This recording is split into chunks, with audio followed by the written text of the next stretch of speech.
Ohkado Masayuki is a linguistics professor and parapsychologist. His main research interests include past life memories suggestive of reincarnation, other types of memories like womb and birth, and the various phenomena related to the survival of consciousness after death. Ohkado has written numerous books, including one that was recently published in English with a foreword by Dr. Jim Tucker, Katsugoro, and other reincarnation cases in Japan. Scroll into the description for timestamps, extra info, and useful links. And if you enjoy this video, please like, comment, and share. Thank you. Thank you so much for doing this with me, Ohkado, and thank you to our good friend Gregory Shushan for connecting us. I've been looking forward to talking to you for quite some time. To begin today, can you please talk a little bit about yourself? Can you introduce yourself and talk about your background? Yes, but before that, thank you so much for giving me this great chance. And my name is Ohkado Masayuki. I'm now affiliated with Chubu University in Japan as a professor of the Graduate School of Humanistics and the School of General Education, and also with the Division of Perceptual Studies at the University of Virginia as an outside researcher. And for the past 15 years or so, I have been working on past life phenomena, mainly cases of children who claim to have past life memories. Okay. For the last 15 years, you've been working on those cases, the past life memory cases? Yes. Yeah.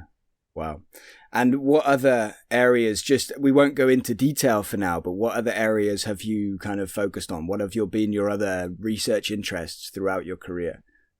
Okay, so I've been working on linguistics, and especially within the framework of generative grammar, studied by Noam Chomsky.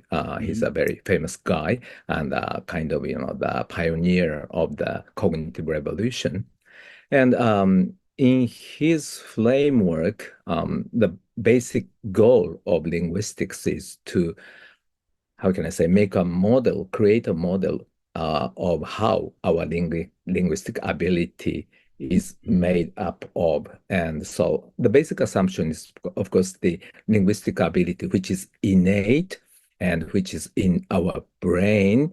And we look at the phenomena, linguistic phenomena, and try to make a model based on the phenomena. And but I gradually thought that the model, that approach might be gravely wrong in the sense that they assume that the linguistic ability, everything is basically in the brain. But for example, if you look at the phenomena of aphasia, the language loss, language damage, yes, it's quite clear that, for example, this part of, the brain is damaged. So then this kind of, poor performance appears. So there seems to be one-to-one correlation in many cases. But whatever place is damaged, but you will never, you'll never lose the ability to think, or at least your thought part, which is the very basic of our linguistic, ability, is intact. So the phenomenon is just like, I'm not talking in English, my non-native language. So to me, I have some, difficulty in but my thought is, I hope, clearer than my performance, that appears. So then, looking at the brain or creating the model based on the brain structure will not lead to the ultimate goal of, how the linguistic ability actually is.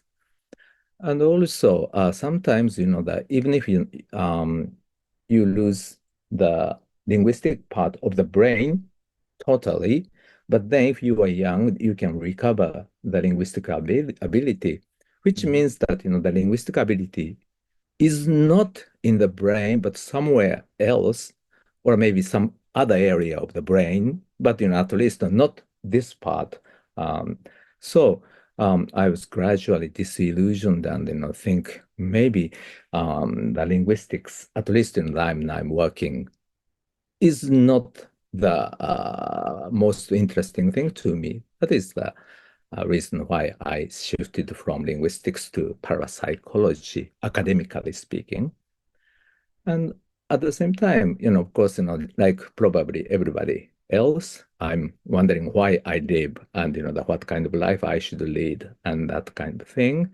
Mm-hmm. And there are a number of um, incidents that led me to think about near-death experience research, reincarnation research, and so on. Um, I lost my best friend 20 years ago or so, and also I lost two of the best teachers and some of my students. So I started thinking, where are they? And also, um, sometimes, as a university teacher, students come to me and talk about their problems, like, my parents are getting divorced and what should I do? Or my grandmother is dying, what should I do? And since, I have very little experience about, those things, so I couldn't say, I felt, that, oh, I hope, I could say something more. And also there are some, the social big issues which led me think about the life and the meaning of life type Uh-huh. of things, and Yeah. started reading, many, many books and philosophy or other um, related topics.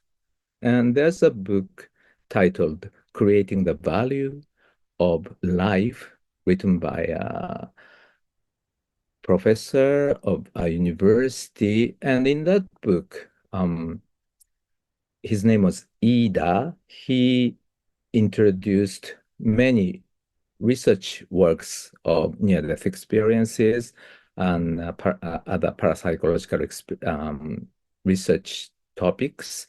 And he showed that, that now we have ample evidence of the possibility that, we actually don't die.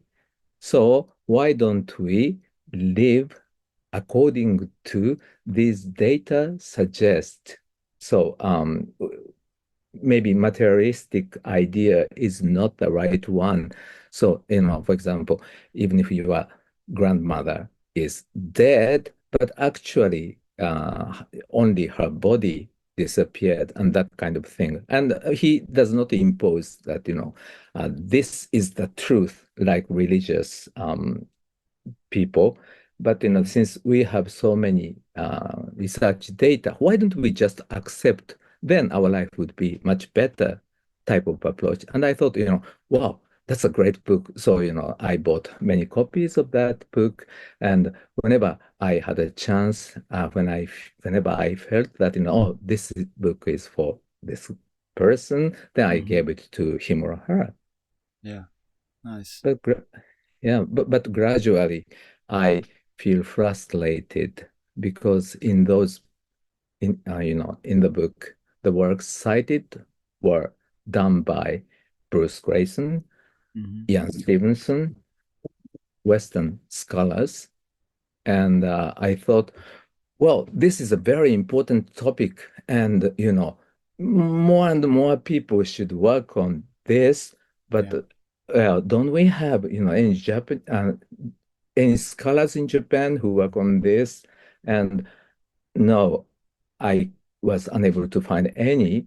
Of course, there was a couple of scholars long, long time ago, but the now nobody was working on that topic. And I felt, well, then maybe I should be the one, was the starting point of my working on that area. And but where to start? Since my background is linguistics, I thought um, I should do something linguistics related Mm-hmm. phenomena, and I Yeah. found that there's a xenoglossy, which is a phenomena in which a person speaks a language which is unknown to that person. For example, me, I have at the moment, no knowledge of, say, Hindi, but all of a sudden, in a hypnotic state or something, I started using that language and so on, that kind of phenomena. And I also felt that, no, I came to know past life regression therapy, and many people so-called, recalled their past life memories. So, and sometimes, there's a report saying that, the person under hypnotic regression started speaking unknown language to that person. So that xenoglossic phenomena can appear.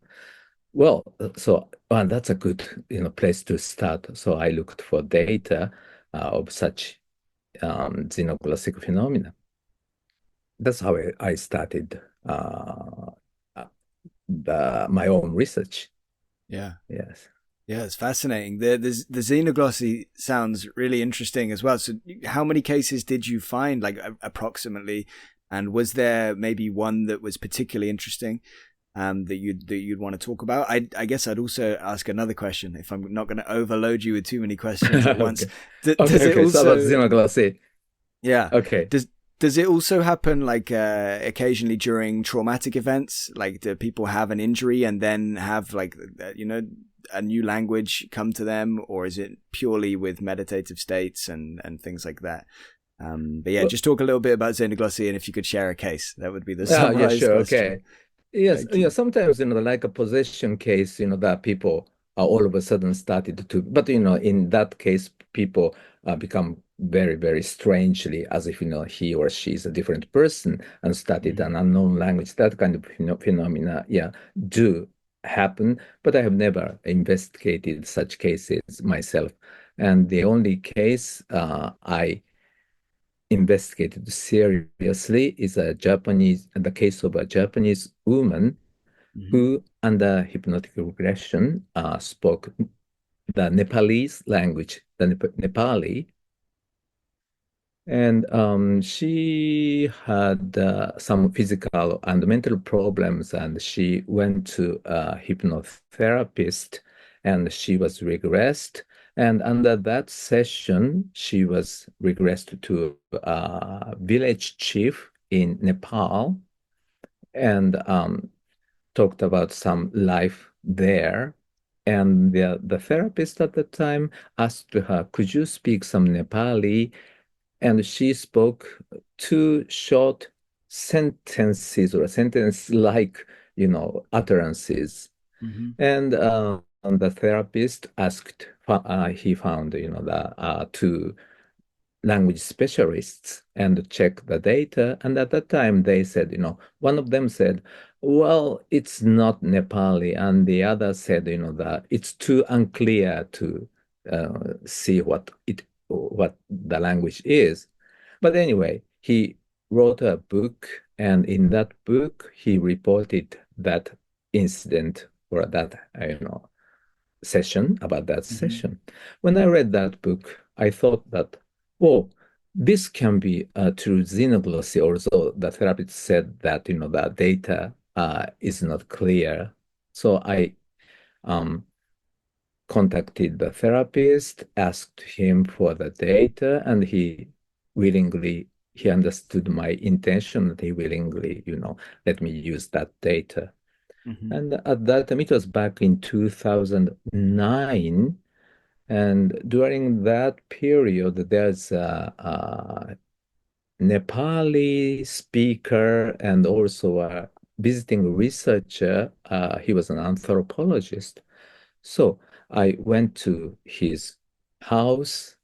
It was evening, and he and his wife and the small kid were there, but I kind of was an intruder. But I was kind of, how can I say, I want how.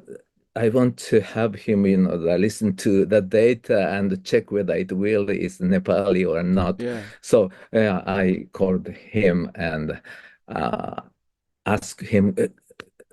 His name was Kisoru.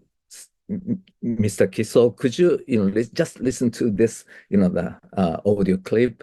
And he maybe reluctantly did so with his wife holding a small kid Yeah. at the back and maybe staring at me and like that. But after Mintora saw Kiso said that, oh, Dr. Okado, this is Nepali. And so it was to me a aha moment or rather, whoa, Yeah. moment. Yeah. Did the anthropologist manage to tell you what was said in the recording, or did he just confirm this is Nepali? At that time, all he said was, Kathmandu, the city, and something like, went to Kathmandu or something. So he Right. Okay. said that, it's a short sentence, but, Yeah. he And I'm identified guessing that. lots of slightly different dialects, maybe in different villages and things like that as well. So maybe he couldn't understand the exact words, but was enough to know, yeah, this is definitely Nepali. Really interesting, though. Right, it Interesting was. phenomenon. To start to talk a little bit more about survival and that kind of thing, I guess Yes. to open that, I'd ask you if you can tell us a little bit about what the general attitude is like in Japan towards the concept of life after death. Okay. So for this, let me just choose, one interesting survey, which has been conducted since 1953. And it's a nationwide survey on various topics. And respondents randomly selected samples of 2,000 to 6,000 people, and they are all directly interviewed person to person. So Wow. I think the responses are quite, reliable. So it's a very solid type of, statistical data. And every 5 years, that institute asks people's attitudes towards life after death. And in 1958 data, 20% of the respondents said, yes, I believe in life after death, only 20.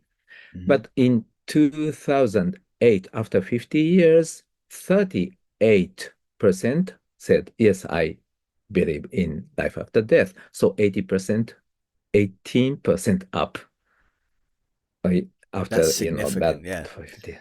Yeah. And another interesting thing is, there's a difference between men and women probably tend to be, to believe these things more than men. And as for the data, in 1958, 17% of male said yes, and 23% of females yes. So 17 and 23. And then 50 years later, in 2008, 32% male said yes, and 44% female yes. And also, another interesting data is about age differences. In 1958, respondents aged 20s, only 13% were believers, but respondents aged 70s, it was, 37 were believers. So 20s, 13, and 70s, 37%. Yeah. And then after 50 years, in 2008, respondents of aged 20s, 49% were became Wow. believers. And and 36, as for 70 people aged 70s, 36% were believers. So it's like, those who didn't believe 50 years ago, not many became, believers. Rather, new generations are becoming believers. Yeah. And probably the 70s, respondents of 70s back in 1958 reflected the traditional Japanese view on life after death. And it appears that, after the World War, that kind of idea is once shattered. But then now, 50 years later, the traditional idea is coming back. That appears to be the case according to this data. Yeah. Fascinating. And do you find that to be, did you find a similar thing when you actually are talking to, friends and colleagues and family and watching the media? What is the relationship to death? Like, is it a taboo? Is it something people are comfortable to talk about? Again, yes, it's up to where you speak. So among academics, generally speaking, it's kind of taboo. But, the younger generations, they are more open, and many of them know about reincarnation phenomena or after-death communication and other things. Yeah.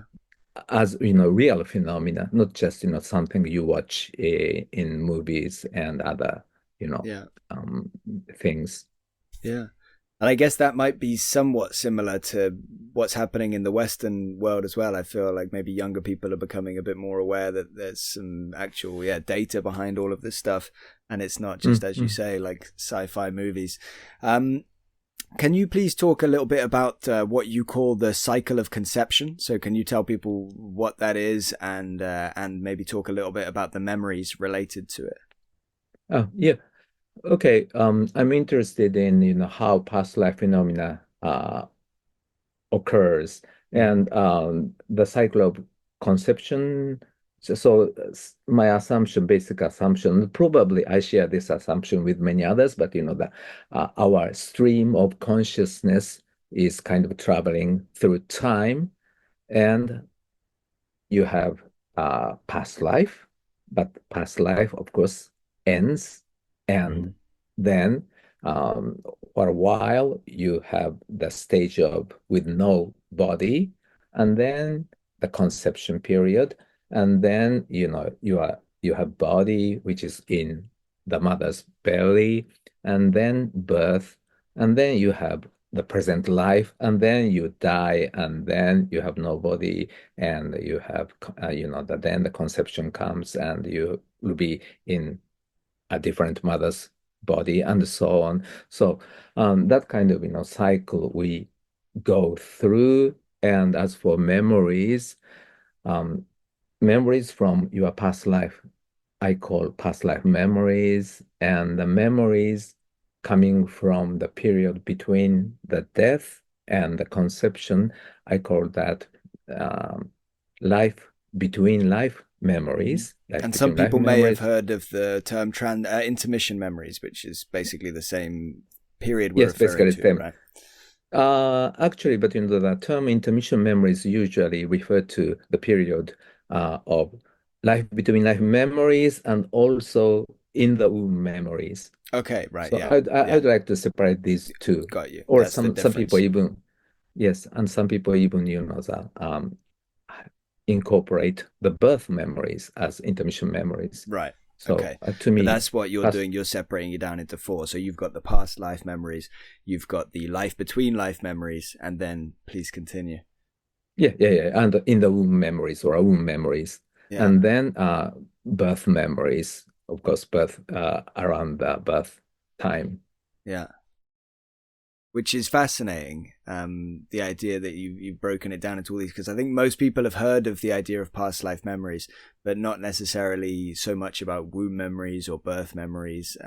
So yeah, can you talk a little bit more about how you first became aware of these kind of cases and what drew you to them? Okay.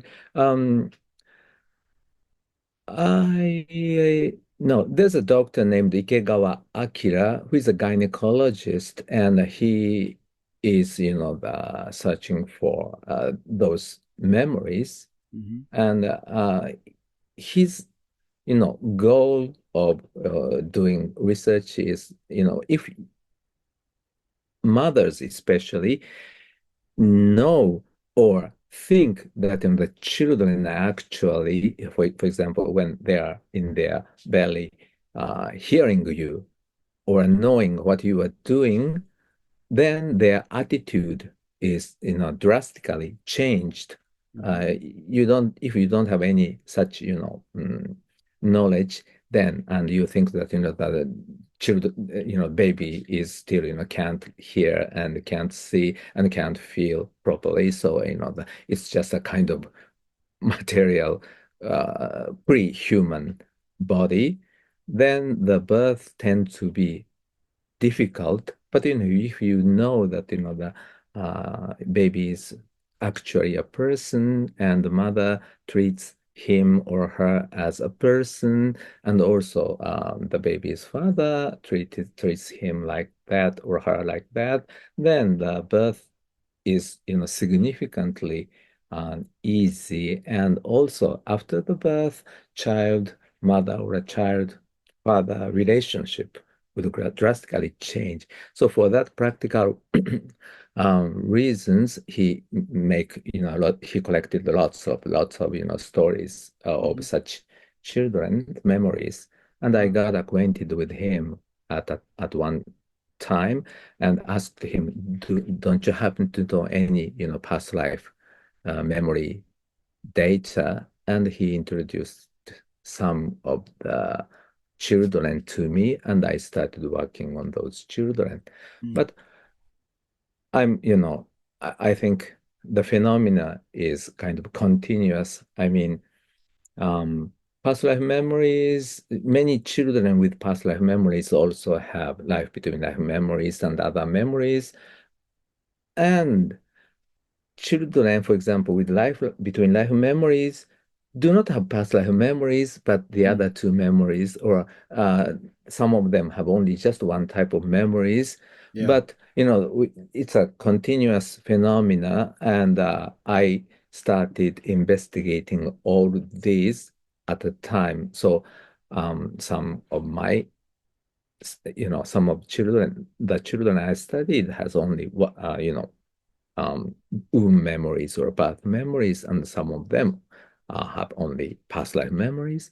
But there's how can I say common features of these four memories, and one is, of course, according to the materialistic science of memories, you need a matured brain. So you cannot recall anything when you are in your mother's belly and at birth, and let alone life between life memories or a past life memories, since that, especially life between life stage, you don't have your body, so no way to have memories.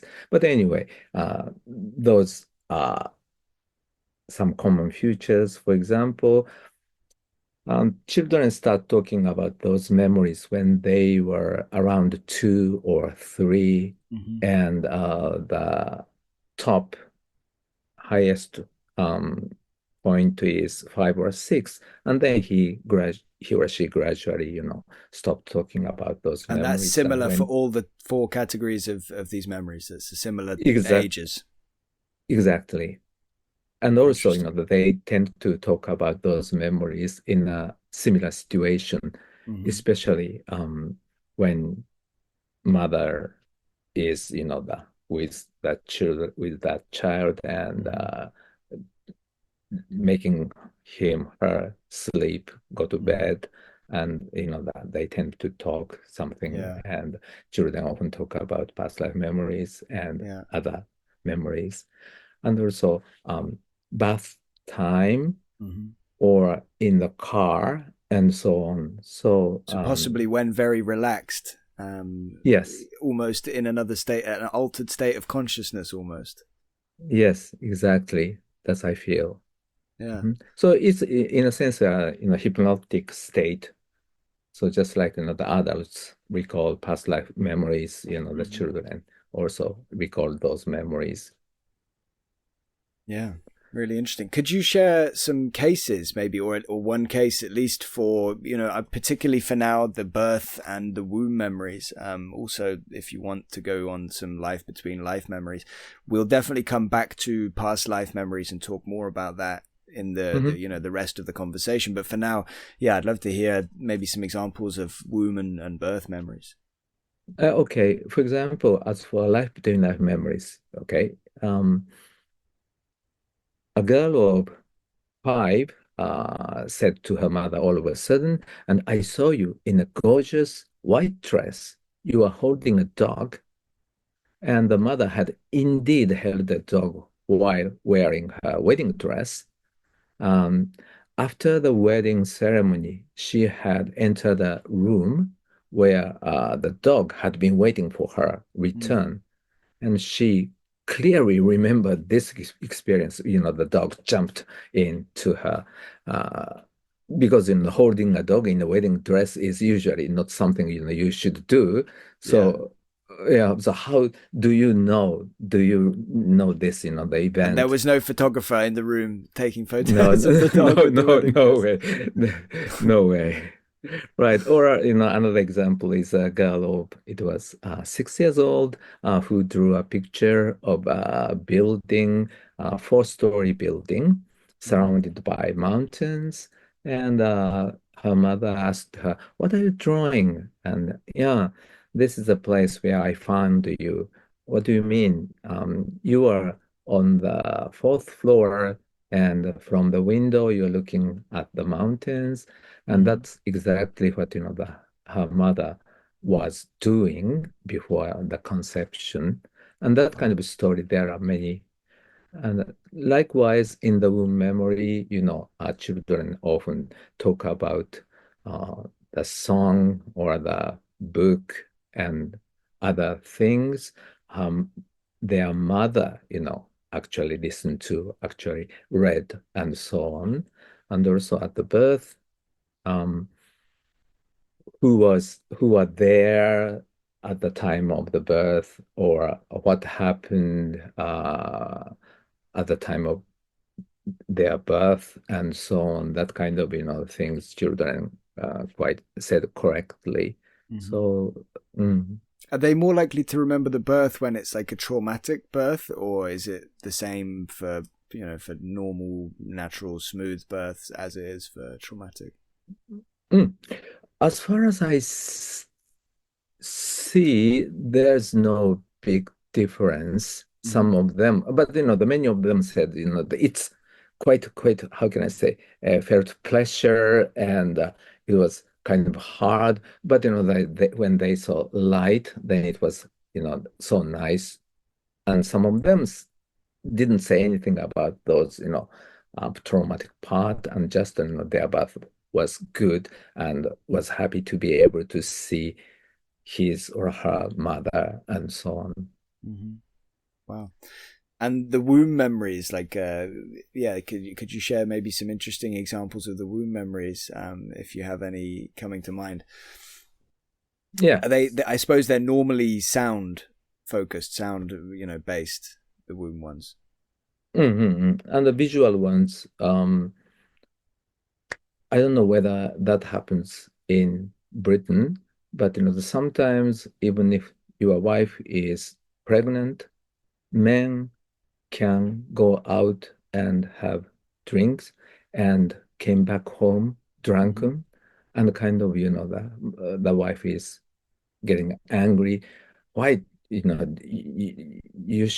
why, didn't you come earlier, and you played around while I was in the house, and taking care of the baby and thinking about house things. Well, sometimes that happens, at least in Japan.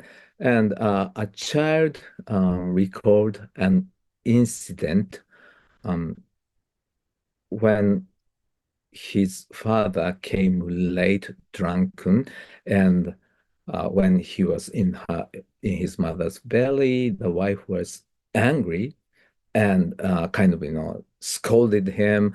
And his father, I don't know how not just bowing, but the apologizing, pressing his head on the floor, and I'm sorry, I'm so sorry, I'm sorry, I won't do that again. Only once did that happen, and of course, neither mother nor his father talked about that, but the child remembered, mother, I know this. My father once, apologized to you. How can I say? You are really, really angry, and I recall that incident. So that kind of, episode is very impressive Yeah. to many listeners, at Yeah. least the outsiders. And was Of course, sorry, yeah, please yeah, continue. yeah, sure. I was just going Yeah, to say, but were the memories were the memories audio, auditory only, or were they also visual in that case? visual as So, well. okay, so were they from the point of view, the perspective of the belly, the fetus, or were they No, from no, somewhere else, yeah, from from above? outside. Above, Yeah. yes. Wow, interesting. Yeah, it Is is. that common in the womb memories, like, or is it, how often is it visual as well as auditory? I've never, Mm. counted exactly, but it's quite common. So common that that I think I don't have to, investigate it in deep. Yeah. And Mm. is it normally from above when it's visual, the memory? Both. So some children say, they can't see outside but some say, they can see from above. Yeah. So it's Yeah. it's up to, I think, children. Yeah. Basically similar to an outer body experience that could be had by Ah, right. anybody, right? Like an adult or anybody like that could see the situation from above. Mm, right. Yeah. Yeah, really interesting. And approximately how many cases of each type have you like investigated, or are you aware of yourself? Again, just an Okay. approximate number with not anything exact. Okay. It's based on my internet-based research. So, Uh-huh. and they had at that time 2.2 million possible respondents, Mm-hmm. and I selected 10,000 women aged 20 to 50, and very roughly speaking, about 4% of the respondents who had a child aged from 3 to 12 Mm-hmm. said, yes, my child talked about such memories. So about 4%. And about, I think, 15% said my child talked about um, birth memories, and 13% about life between life memories, and 30 or 29 or so said, in the womb memories. Mm-hmm. So Wow. that is the statistical figure based Yeah. on the survey. So yeah, based on that, the womb memories are by far the most common, or at least the most remembered. And then yeah, the past life memories are the rarest. And so I think, as you sent me some data beforehand, and so you said, generally speaking, it seems to be a pattern, in the sense, of course the pattern is not perfect and there's lots of exceptions, but you said it seems to be that when a child remembers a past life, they also remember the time between. They're more likely to remember the time between the lives and the womb and the birth. Mm, And then, yeah, if they remember the time between the lives but no past life, they will likely remember the other two things, the womb and the birth. Whereas if yes, it's yes. just it could just be the birth or just the womb. Of Mm, course, in some cases, just a past life with no womb or birth or an intermission, because there's these things are never easy to find the perfect pattern, right? There's always things that no, make it confusing and complicated. yeah. But it seems that, it's just like, the present memories. For example, basically speaking, the closer that time is to you, then more likely to remember Mm, the events. But some of the events are so traumatic Yeah. So, even it's a long time ago, but you still vividly remember. So Hmm. it just, is extended to life between and also past life memories. So Yeah. that's what I think. Yeah, I mean that makes sense. That yeah, you'd be more likely to remember what happened more recently, with the exception of if something much more traumatic or eventful happened longer ago. Um, Yes. how you mentioned the case of the life between life memories, where the child kind of hinted that they chose the parent. How common have you found that to be? Again, like approximately in the cases that you've looked at, this idea of choosing a parent or a It, situation. it's quite common.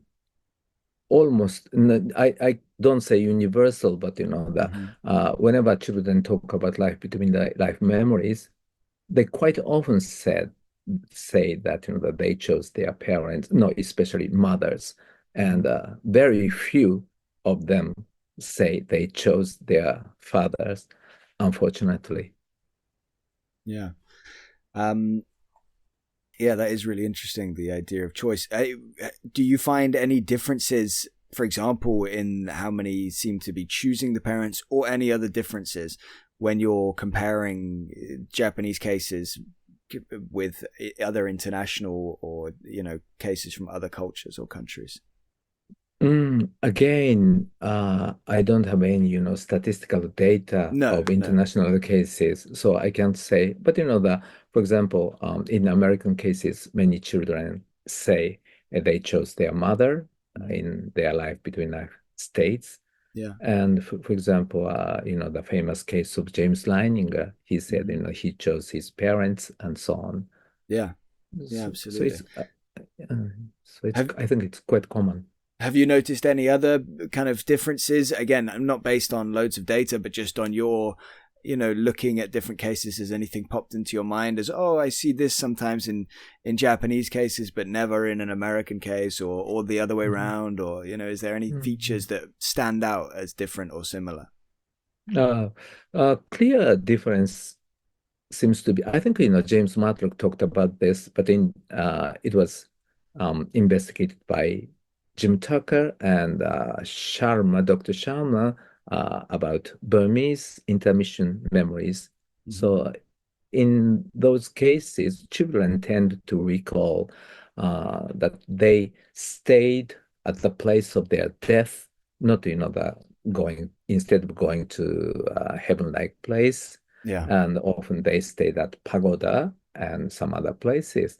And they just waited till, the future parents came to the place and they just picked, them and went together with them and so on. And that kind of story, I think I have never heard from Japanese Mm. children. Yes, The that's a idea of difference. choosing kind of before the conception, that kind of idea. Um, Yes. And have you, like, what about cases where they would attend their own funeral, for example, like just after the death of the previous personality? Have you come across any or many like that in Japan? As far as I remember, only maybe one or two. And Yeah. one clear case is in the case of Tomo, the first child I investigated who recalled past life as a boy of a restaurant in Edinburgh. Hmm. And he said that, and after he died, he looked at their parents and also sister or something. So, and his former mother said that, now only five of us remained. That's sad, or that kind of thing. He vividly recalled that scene. Wow. And that's Interesting. the only, yeah, case I think I now Yeah. think of. Okay. Yeah, you mentioned the James Leininger case. So, what can Yes. you share your thoughts on that case and on the case of Ryan Hammond's? You don't have to go into any detail, whatever you're comfortable with, but just kind of, what are your thoughts on those cases? Yeah, those cases are very, very convincing. And especially, both are convincing, but to me, the case of Orion is more and more interesting. And let me give, I picked 7 reasons. But first one is, the total number of statements made by Orion is, huge. More than 250 of them were verified. And also he showed, 38 particular behaviors related to the previous person. And we should say, just to jump in, sorry, Ohkado. Okay. I was just going to say the 50 verified, and then of the other ones that weren't verified, it wasn't that they were incorrect, was it necessarily? It was just that, they were impossible to verify, like maybe the daughter didn't have the information and things like that. So, I just wanted to make it clear so that people understand exactly. that, it's 50 verified, and then most of the rest are kind of unknown.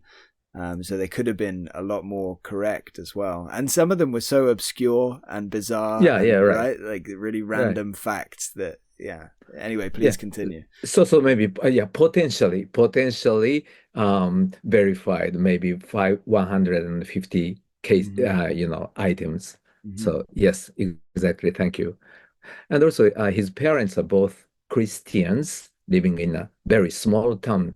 I think it was the number of people there was 1,600 or so. So in such a small community, talking about their kid having, past life memories can be very, very damaging. And also the third one is they are both public servants, and there's nothing, that good for them to talk about Ryan's memories. And fourth is the child's remarks and behaviors were recorded as the case developed. So the possibility of, misremembering is quite low. And the fifth is in the middle of the development of the case, the researcher, Jim Tucker, started to investigate it. So the records are regarded as quite accurate and precise. And sixth, the identified previous person had been little known, and his information had been hard to obtain until the case became publicly known. So it's highly unlikely that the child or his parents somehow obtained the information through normal means. And lastly, in the middle of the investigation, a TV producer, it was, that eventually broadcast in a TV program. So a TV producer mistakenly identified the person in question. So, this is the person you have been talking about. And the producer or the TV team took the child to even Hollywood and the places related to that wrong person. But, the child was never convinced, well, I don't think, this was me. So his memory was so strong. So because of those features, I think the case of Brian is the strongest as far as I know. Yeah, I completely agree, really. I think James's case is extraordinary, but I agree with you that Ryan's case does stand above for all of those intricate reasons. I agree down to the 7th reason that you gave, where if this kid was making it up or the parents had encouraged it, he would have been so enthusiastic to just take that. When the Hollywood producer is like, this is where you used to live, he would have been, the parents would have been like, yeah, pretend you're really happy. Yeah, oh yeah, this is my house. Yes, this is it. But he didn't. And so that gave so much credibility in my mind as well. Right. Fascinating case. And the James Leininger, like you mentioned that Jim Tucker is more, was researching that case as well. And I spoke to Jim, and I've spoken to Bruce as well, the James's father, about his experiences. And Bruce kind of fits into that criteria of what you said about, the Christian thing. And it was very much against Bruce's worldview at the time. And he really grappled and struggled with it and resisted that for a long time. So that was interesting talking to him. What would you say are the most compelling Japanese cases of children who seem to recall past lives? And do you think that, like, how do they compare to the case we just discussed of Ryan Hammonds and James Leininger? Mm. Well, I would pick up the case of you, which I recently investigated. Mm-hmm. And the reason is, yes, the strength of the case is great, but at the same time, in this case, I spent a week together with him and his mother, and also after that, I spent 2 days with them. Yeah. And yes, I feel actually, how can I say, um, their experience so vividly. It's not just a story, listening hearing from Yeah. his mother and so on. So, but yeah, let me briefly explain, what the case was like. He was born in 2014, so he's now the third grade of elementary school Yeah. kid. And he was a very difficult child to raise. He kept on crying, especially at night, appearing to have a nightmare. And that applies to many, children with past life memories with violent death, like James Leininger and others. Mm-hmm. And he was very slow in acquiring Japanese, his native language, and his mother's and his father's native language. And when he first started to call his mother, the word he used was mom, not Japanese mama or okasan or other words, but he kept on calling her like mom, like English Mm. way. And he was about 1 year old. The mother noticed that you was very much attracted to an English TV program for small kids. And you hadn't shown any particular interest to any other, Japanese programs. So it was the first time. And uh, his mother realized that, somehow my child is attracted to English for unknown reason. Mm-hmm. And things like this happened at that time. For example, the mother wanted you to go to the bathroom and go to the bathroom. Even she said that in Japanese he wouldn't listen, but she said when she said go to the bathroom, of course her broken English, but at least she can speak that much. Then you instantly followed, obeyed, and went to the bathroom and so on. Mm. And also, an interesting incident she told me was that one day, shortly after they moved to a new apartment, there was still a number of box in unpacked boxes, but somehow you opened one of them with cooking utensils, and when the mother entered the room, you held, the knives, one in his right hand and one in his left, and kind of, shaking them. So she was so shocked, and no, no, no, no, stop, stop. She first said in Japanese, but you just kept on doing that. So she changed the language into English. Stop. And then he stopped and then, just put them down. That kind of thing happened. Yeah. And also he was, diagnosed slow in language development, but it was not because he couldn't actually speak or understand, but sometimes it's because of the doctor. For example, one episode is it was the 18th month checkup, which was required by law in Japan. And the mother took you to the doctor, and doctor showed a number of picture cards, and one of them was a butterfly picture.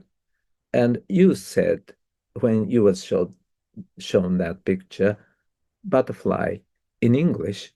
But the doctor didn't expect that English is uttered, and he couldn't catch, oh, this is chocho. Chocho is in butterfly in Japanese. So, oh, you don't understand this card. And that he was diagnosed delay in language, and that kind of thing happened. And he also showed a strange behavior when the mother took him to a shopping center or other places. He would look for surveillance cameras and fire alarms and said, "Oh, cameras," or "Oh, fire alarms." And kind of, that so embarrassing to the mother. And then when you became 3 years old, the mother took him outside and walking. And on the way back home, there was a place with rice growing, and there was a threshing machine. And when you saw that, he said, "Ah, I know how to use that machine." It was a very old type of machine, and even his mother didn't know how to use that. But then, why do you know? She naturally said, and you replied, "I was a rice dealer in my life before my last." And then, what did you do in your last life? I'm wondering why you always look for surveillance cameras and fire alarms. And then all of a sudden, you kind of, slumped sadly and said, there were two tall, similar looking buildings. I was working in one of them using a computer and English, but fire or an accident broke out and the fire alarm went off. Fire engines were coming, a big accident or something broke out in the next building, and firefighters appeared to be coming. I tried to escape, but there was a huge bang in our building, and I died. And the mother said, "Wow, that must have been scary. Were there any other people?" And he said, "No, I don't remember very well." But because of that remarks, the mother thought, was that Twin Tower building incident?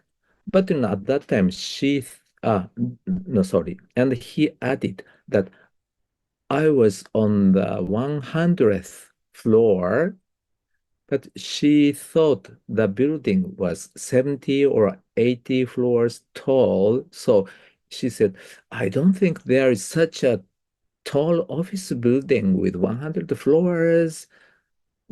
But anyway, she thought he might be talking about that memory. And also another puzzling thing at that time was it's a little bit language related, so it might be difficult to explain. But you said computer, which is, of course, a loan word from computer in English. But at that time, or now, we usually don't use the word computer, but pasokon, which is an abbreviated form of personal computers. So if you would say that word should have been pasokon, not a computer, which is quite old-fashioned at that time. So why did he say computer? That's quite strange. And later, the mother checked the incident to find that the building was actually 110 tall, 10th story tall. So 100th floor is possible. But, although she her religion was Buddhism. She didn't, know anything about real cases of reincarnation type. So she was puzzling and she was wondering he might be talking, but she's a busy housewife and she had two other kids, so she can't do any other things. Sometimes you talked about a shorter version of that story.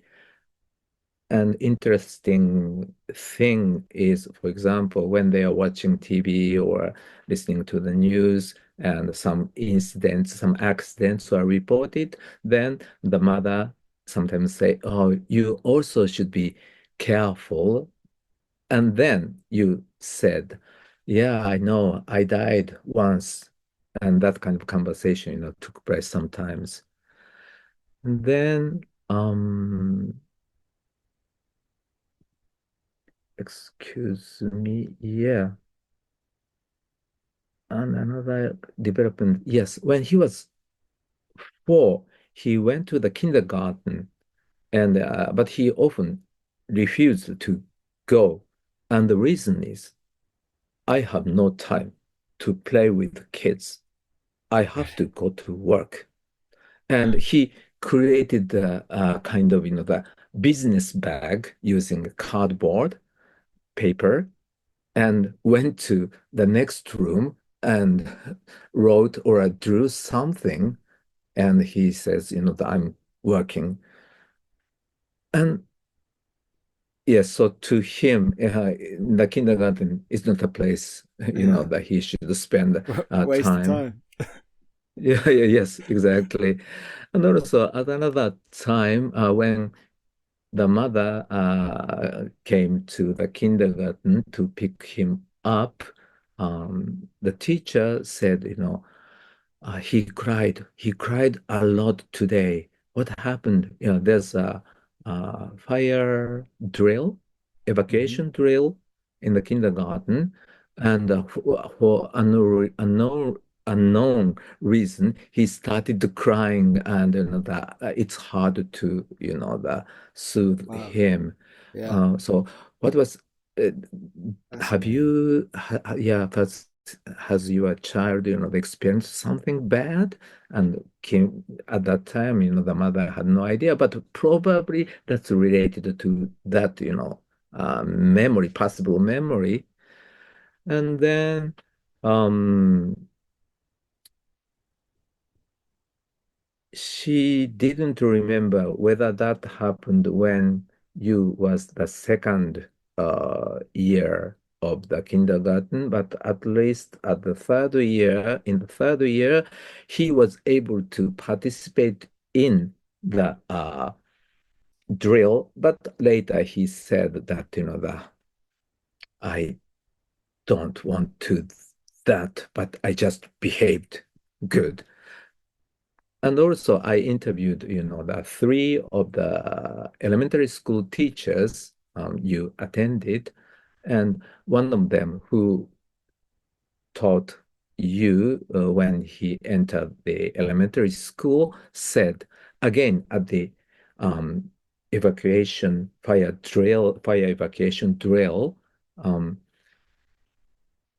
you participated in the drill, but after the drill, she gave a follow-up lecture saying that that you should behave and you should also follow our instruction and something like that. And at the recess time, you came to the teacher saying, "Teacher, I participated in the drill reluctantly. I Yeah. don't want to do that actually because I followed other people and died." She was kind of, shocked. The teacher was, teacher had no knowledge of, kids Yeah. having past life memories. So she called Yu's mother to school, and she had to explain. I don't know. No, the teacher knows those things. So when I talked to her, she was okay with the memories. But when she first heard about that, she was just shocked and she couldn't believe. Anyway, that kind of thing happened. Yeah. And then, mm, and what else? Yeah. And at present, I can't say many things, but this summer I took you and mother to New York Oh, wow. to, yeah, to find the person Mm. or how, that he reacted. And um, just a minute. Yeah, there are very interesting things happening. At the Liberty Park, there's a space overlooking the World Trade Center campus and the National September 11th Memorial in the park was Kuning sphere. It's a largest bronze sphere, which was originally placed between the two buildings, two twin towers. And when you saw the remnant of that sphere, he said that, oh, water, there used to be water around this. And there's a picture of the original sphere standing between the buildings, and I couldn't see any water. So I casually talked to him. Well, I don't think there's any water, but the next day when I went to the museum and there's a bigger picture of the sphere, yeah, there indeed was water. So use memory was really correct. Wow. And also at the museum, there was a big steel pillar-like monument or something. And instantly you said, oh, it's a trident. Do you happen to know the trident? Trident shaped, how Yeah. can I say, facade of the buildings covering the whole building. And I didn't know anything about that. So trident, what is trident?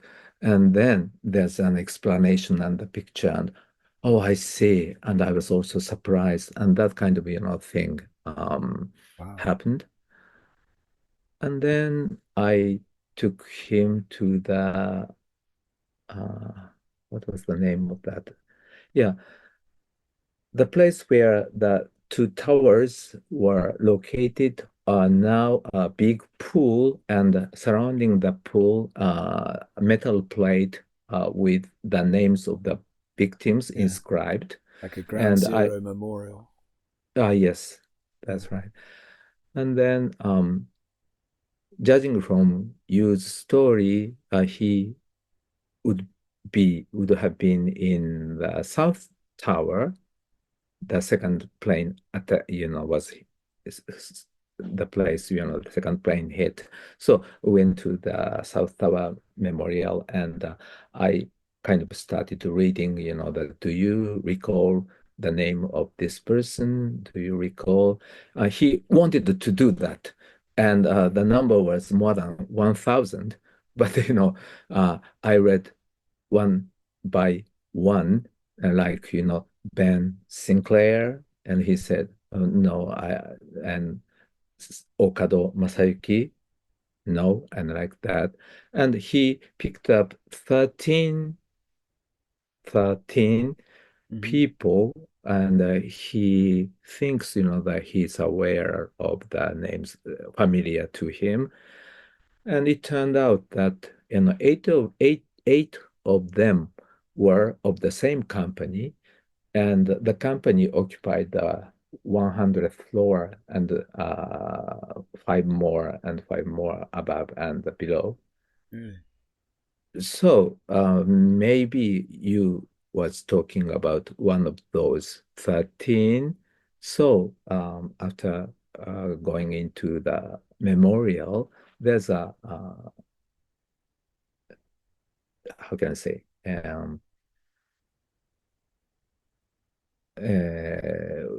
the place where we can do some research of each person, each Okay. victim. Like So archives or something, yeah, right. records. So records and pictures and the bios and so on, Mm-hmm. biographies and so on. Mm-hmm. And I started checking those 13 people. But that you said he was attracted to especially one person. So at present, let me just call him Mr. T. And looking at the picture, Mr. T wore glasses just like the glasses you wear. And after checking those pictures and stories, you started to say, this might be me. And it seems that, I have been trying to be this man. And um, so I started to check for the bios of that person. And at present, and I can't say in more uh, any more detail, but there are a number of matches, and just let me talk about those things. So in total, there are 7 matches of use statements or use characteristics Mm-hmm. and that person's. The first one is Mr. T liked to wear formal clothes like you. You really liked, although he's a small kid, but he insisted on not wearing any T-shirt, especially those with, the characters and kids-like stuff.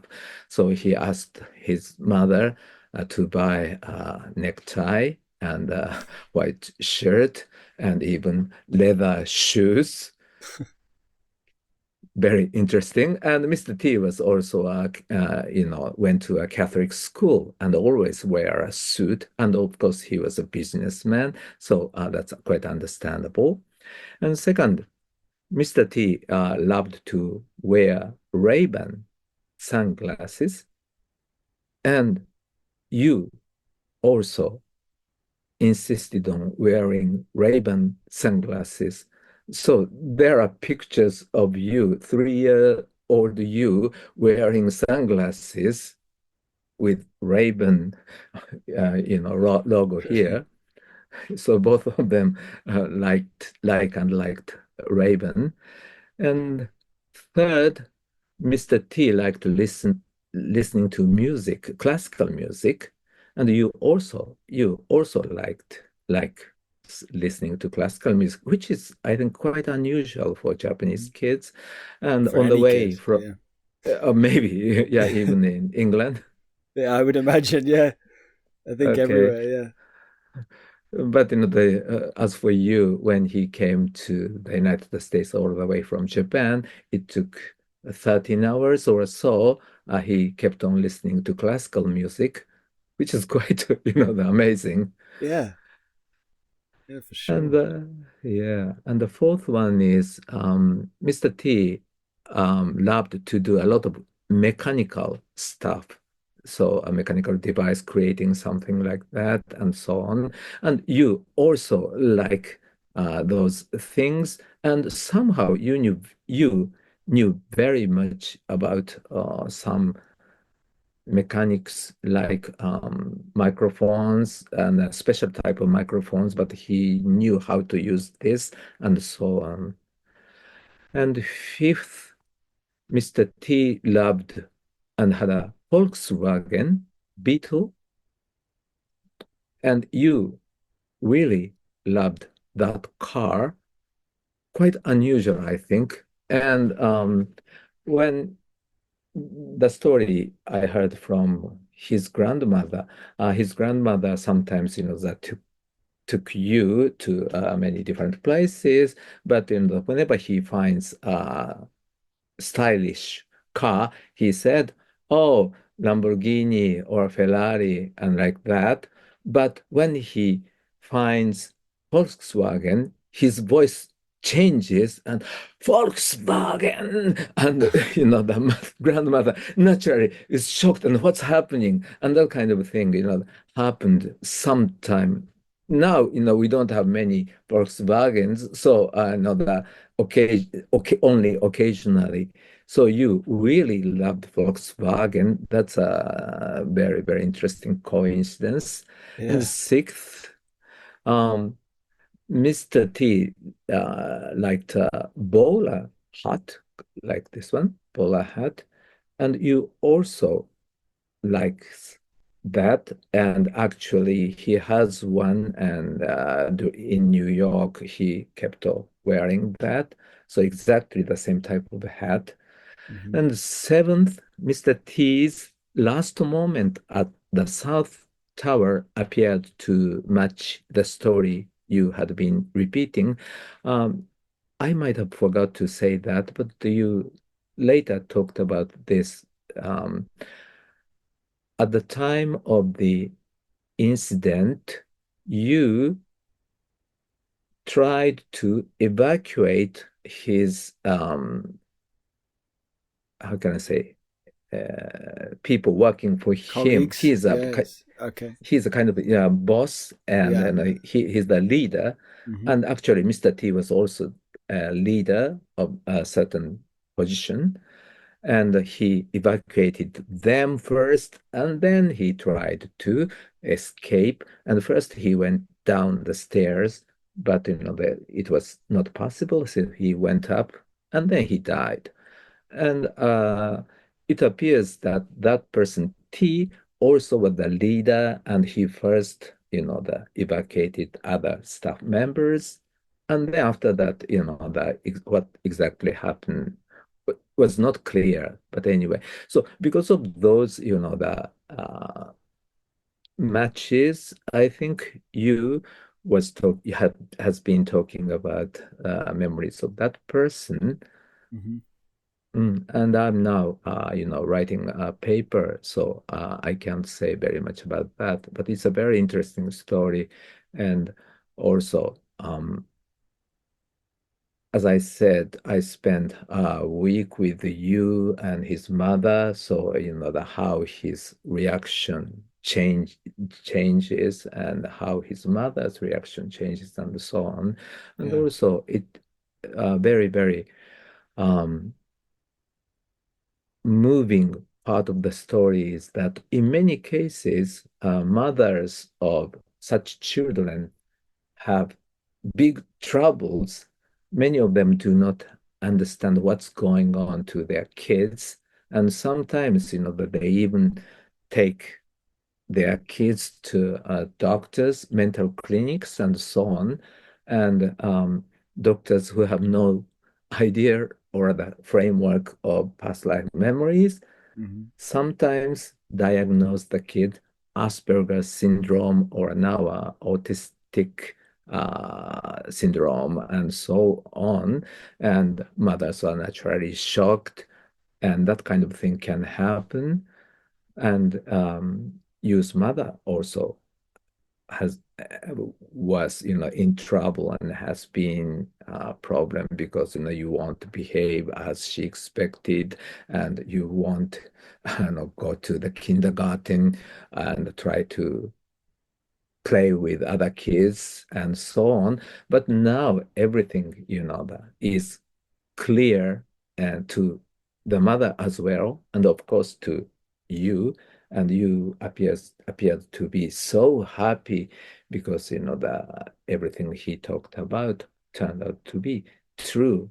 And he actually came to New York, visited New York and the places, and what was happening at that time, and so on. So that Yeah. was really, really impressive to me. Yeah, I mean, it sounds like a really impressive case. It sounds very compelling and quite fascinating, really. When do you expect your paper to be published? And will it Maybe be next published in English as well?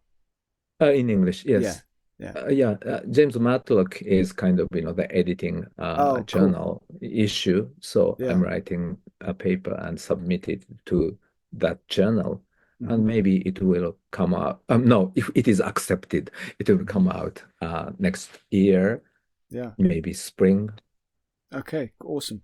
Um, and you said you saw him recently. Like, does he still have the memories now, or has he lost them? Do they, what's his current relationship with the memories?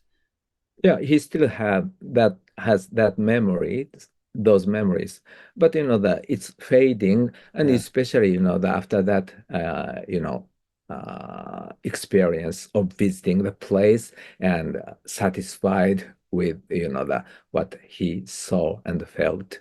So it yeah. appears that he's more and more like a normal Japanese kid. Wow. Yeah. And did he talk about like his family in this previous life and things like that, like where he was from? Did he give you information like that as well, or? Mm-mm. Yeah. As for the family, he didn't give much information.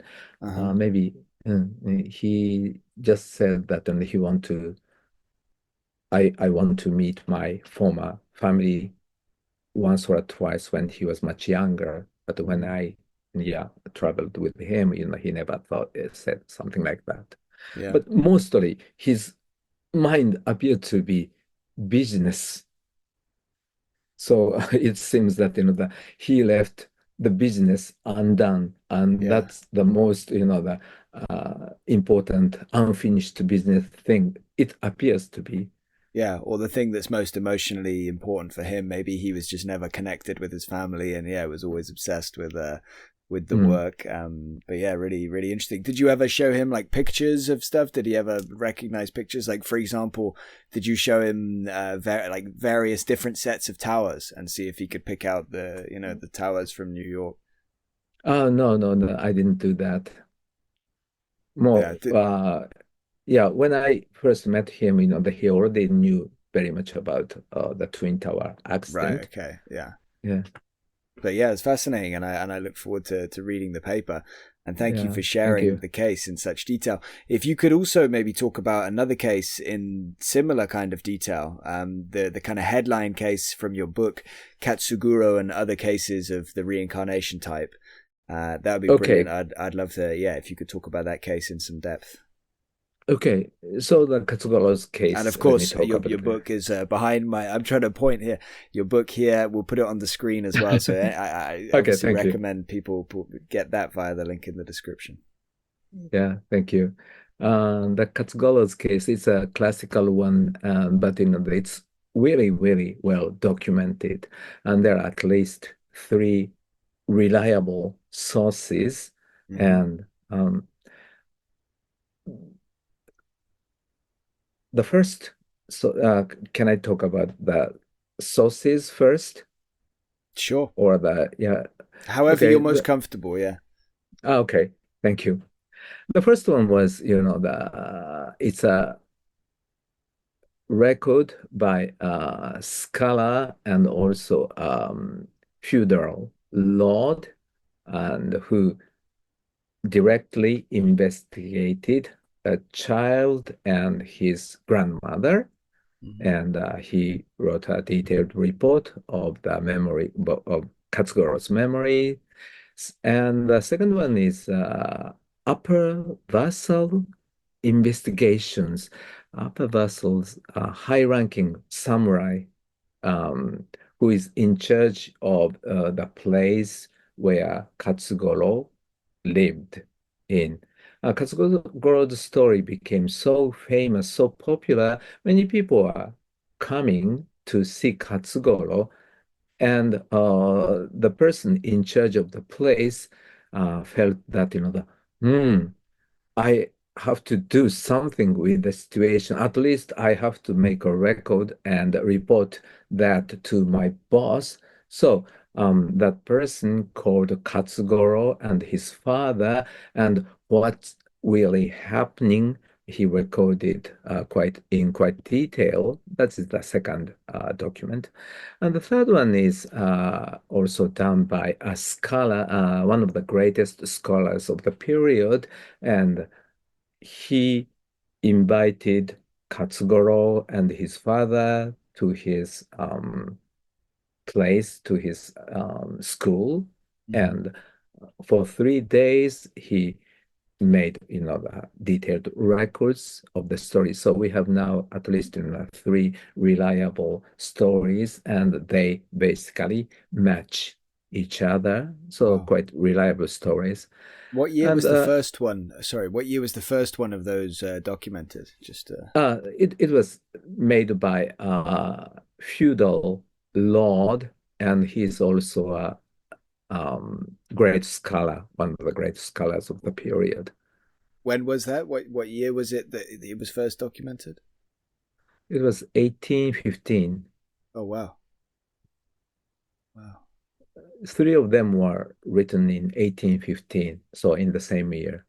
Yeah. And Katsugoro started talking about his memories when he was 8 years old, playing with his elder brother and elder sister. And Hmm. he all of a sudden said, brother, where did you come from before you were born to our house? And the brother naturally said, I don't know what I'm talking about. And then Katsugoro talked to his sister, elder sister, and then she said, how can I know where I had been before I was born? Why do you ask such a stupid question? So Katsugoro was puzzled. At that time, Katsugoro didn't know that, the other people didn't know anything about past life or their past lives. So you mean you don't know where you came from before you were born? Then, of course, the sister said, well, do you know where you came from before you were born? And yes, I know very, very well. I used to be a son of Kyubei, his father's name, and I was named Tozo.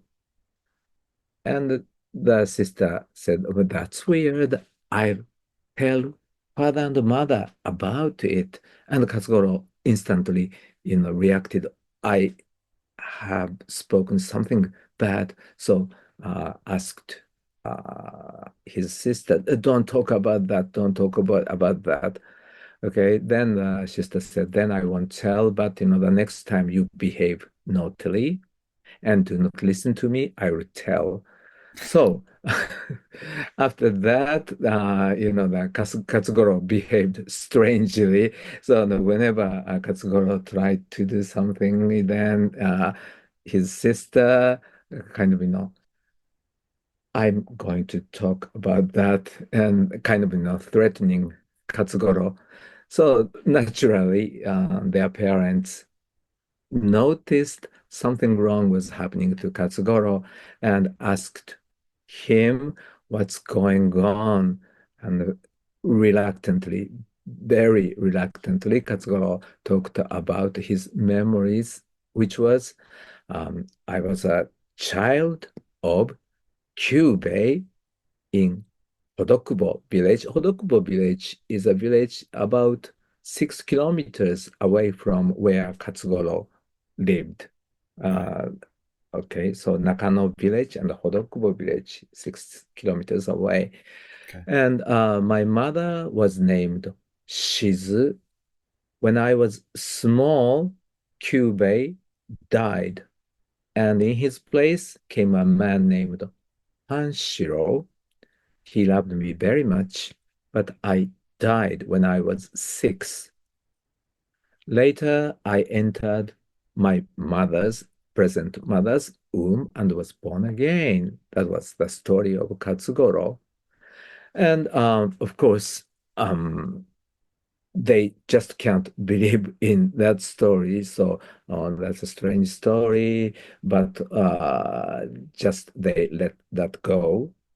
And then Katsugoro had a grandmother, and when, no, not when, but at that time, Katsugoro's younger sister was still small and she slept with his mother. So Katsugoro was sleeping with his grandmother. And Katsugoro, to his grandmother talked about his memories, especially he talked about, I wanted to go back to Odokubo village and visit my family and also visit my former father's grave repeatedly and repeatedly. And I don't recall how long it took.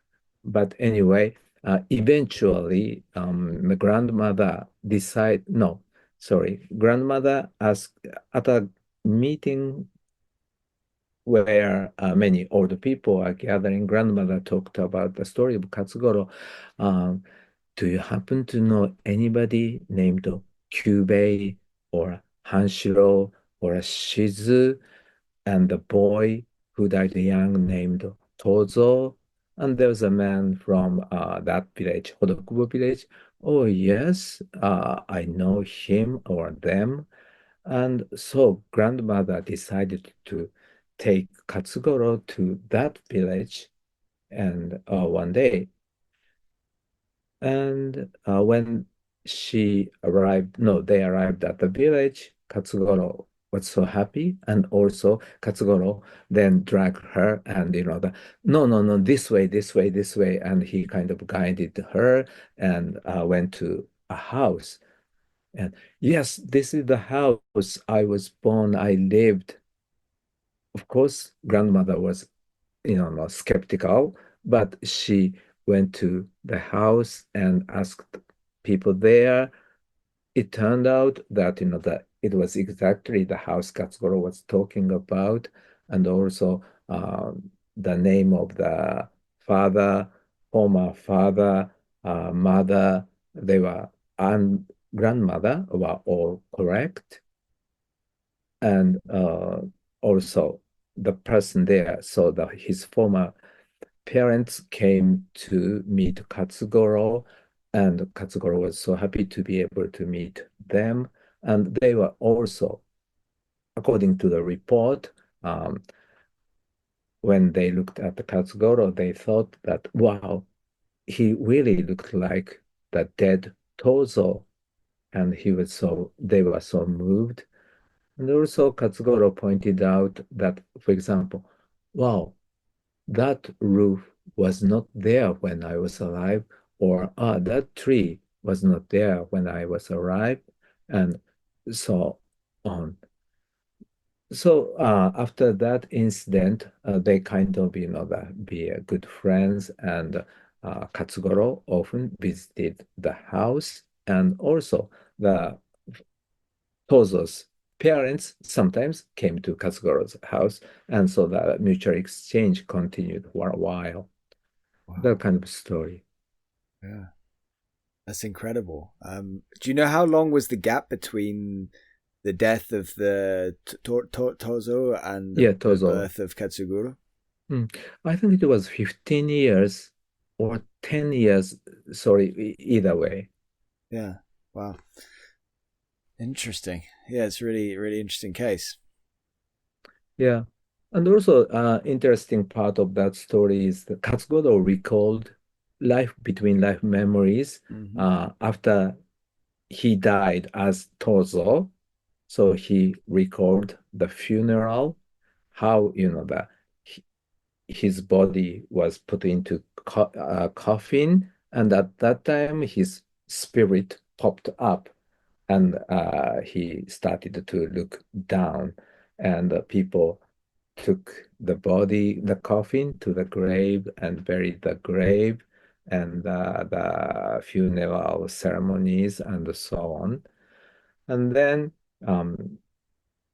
format Tozo, so the Katsugoro in spirit went back to the house and try to talk to his former mother, who was crying in vain, and other people, but nobody, listened to him. And then a man with black dress and white hair came to Katsugoro and took him to the unearthly place where flowers are in full bloom. and he spent some time playing, that place.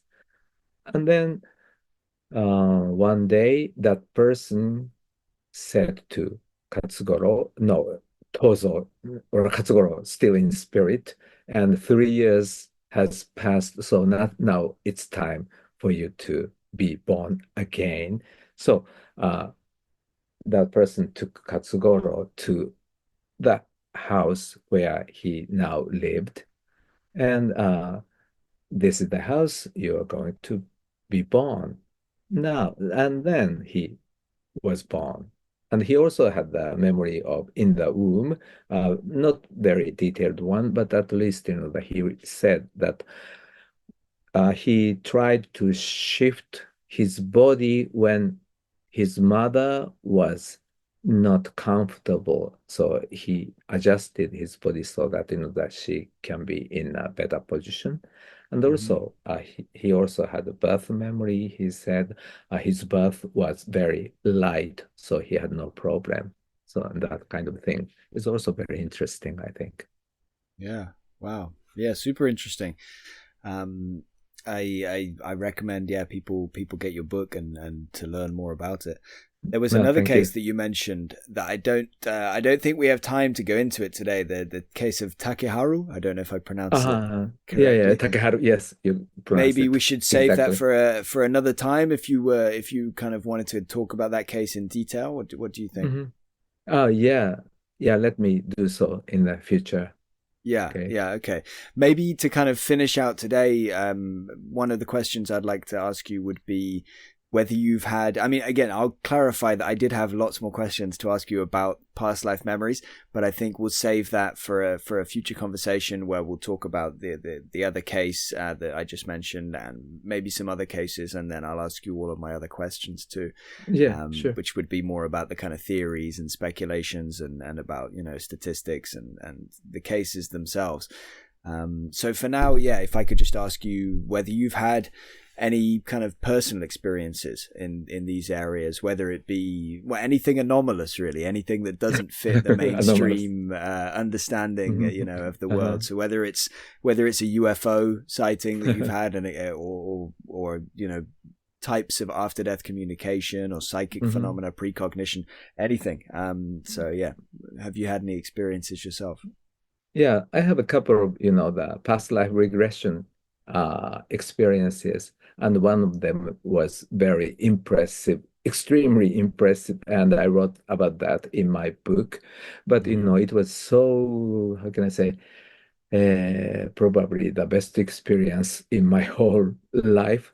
And I was kind of, surrounded by the light. And I was encouraged to do my research in this direction, that kind of thing. At that time, I was wondering what the death would be like, and I read many, papers on near-death experiences, and wow, this is a very, very fascinating experience, and I wanted to experience that myself, but it can be very dangerous. Try to be partly, that dead, but then coming back, whether you can come back or not is, that you never know. Then I realized that, wow, past life regression therapy.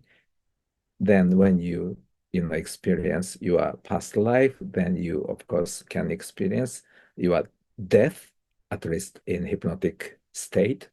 And so I try to find a good therapist. And in one of the sessions, I did have a very good experience. Of course, I cannot say that was a real experience. Anyway, that was a very, very mystical like experience to me. And I think, that experience taught me a lot about why I'm doing this and why I think that way and so on, that sort of thing. Wow. Have you had any other kinds of experiences? Ever had like a dream that felt like it ended up being precognitive, or have you ever, any kind of information via non-normal means? anything that would fit under a parapsychological umbrella. Okay. I'm always interested. Yeah, maybe ADC, after this Mm-hmm. death communication. And again, it was, that during my work using are you familiar with HemiSync technology? Yes, a little bit. So yeah, okay, it's a audio technology which people say guide you to a lot of different, the dimensions of Yeah. the consciousness level. And in one exercise, I went to the life after death area, and I was able to meet my teachers and also my friend. That's what I think. But again, I mean, that might be just a subjective, my imagination. But to me, again, it was such a vivid experiences, and Yeah. I do believe that the ADC is real. Yeah, that Yeah. is the another experience. Yeah. Wow. Um, I guess one last question that I would want to maybe just get you to give a quick answer for this. We can talk about Okay. this in more detail next time, but just if you could summarize what you think happens after we die, does the same thing happen to everybody? Is it just a process of reincarnation, or do you think it's far more complicated than that? Just any words that you could say about that. Just I know it's kind of speculation to a degree, but whatever you would say. And it's a difficult question because I cannot say what the nature of the consciousness is, but at present, I just believe I would like to believe that that my consciousness or our consciousness continues, and sometimes we have bodies and sometimes we don't, and sometimes we have bodies, and that kind of process continues. I have no idea whether that some of us, that go together or merged, or some of the consciousness can be divided into more than two or three. I have no idea whether that kind of thing can happen. Yeah, but basically, yes, consciousness continues, and then sometimes we have bodies, sometimes we don't. Yeah, no, really, that's interesting thoughts, and it sounds, like a fairly good description from the data that we have available. Yeah, and it's you're right in when you allude to the idea of consciousness being spread or split or merged, because there do seem to be these really bizarre cases that kind of conflict with what we might think is happening, and then it's all of a sudden way more confusing. Anyway, would you like to say any words about your book in terms of letting people know a bit more about what they can find inside there and why they should read it? I can say they should, but I hope people would read my book. There are many examples, and also some thoughts, parapsychological, and also my life-changing experiences. So it would be great if you can read that book in your own perspectives. Yeah. Yeah. Thank you very much. Brilliant. Well, look, thank you so much for today, Ohkado. Thank you for giving me your time and your, your expertise. I'd love to do another one at some point. As we say, we've got a few other cases we can discuss, and I've still got loads of questions to ask you, because it's such a, fascinating area. But yeah, I really appreciate this. Thank you so much. If you've got any last words you wanted to say to people about anything that's on your mind, or any words you want to leave with people, then please feel free. Okay. I'd like to say that there are so many people, children having those types of memories, and many of them are in trouble, and especially mothers. So I just want many people to know that that those are real phenomena. They are not just fantasies and shouldn't be dismissed. But I hope that they should be taken seriously, and that's my hope. Yeah, absolutely. Me too. I think Thank you it's very starting much. to go in that direction. So hopefully it carries on, and people will start to become more aware of these phenomena. It's going to be helped by your book, I'm sure. Thank you again. Thank you very much. Thank you very much, Ben. Thank you. Thank you for listening to my interview with Ohkado Masayuki. Thank you to Ohkado for talking with me, and thank you to our patrons for their invaluable support. If you want to join them in helping us, the link is in the description. Dive into that description for more info and links, including to Ohkado's book about Katsugoro. Please subscribe to continue unraveling the universe with us, and share with a friend if you want to help us grow. Thank you.